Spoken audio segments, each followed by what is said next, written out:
Hello, as a second language learner of Igbo language, have you ever come across a word you're familiar with in English that you are tempted to give it the same pronunciation in Igbo? Think. Yes, I know. I'm a teacher, so I know that you must have come across some of these words. It can be very tricky.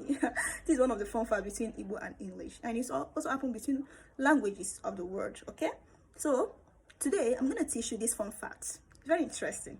So don't get carried away when you see these things. Your knowledge of a particular language, do not transfer all of it to another language. Now, for instance, the word spelled as W-E-R-E. W-E-R-E means where in English. Now, in Igbo, the same spelling. I bet if you are seeing that word in an Igbo text for the first time, you are most likely to be tempted to pronounce it as where. It means were. Are you surprised? It means were, take. So the word were in Igbo means take. The same spelling, different pronunciation, different meaning, because it's not coming from the same language. Were, that is one. Another interesting one is T-O-O. It means, when you see it in Igbo, it means to praise. For instance, Toshuku, praise the Lord. Toshuku, praise the Lord. So it is not two. It's not Toshuku. It is not Toshuku. It is Toshuku.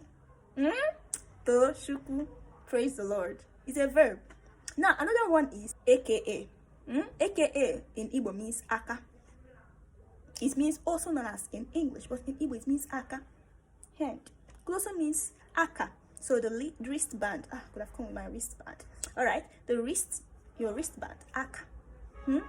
Something you can wear on your wrist, aka. All right, good. Another fun fact is okay, we call it in Igbo, but in English it is a, like A, B, C, A.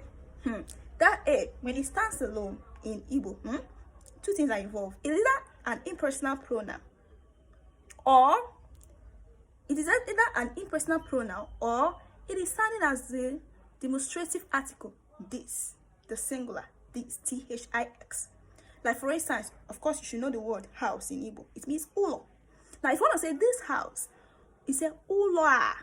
Ula. Of course, I'm not here to teach you about the harmony, the influence of vowels over vowel. That is why you're hearing it as ola, not oloa. Ola. So that is this. So you know, in English, your demonstratives come before your noun, like this house. Demonstratives before house now.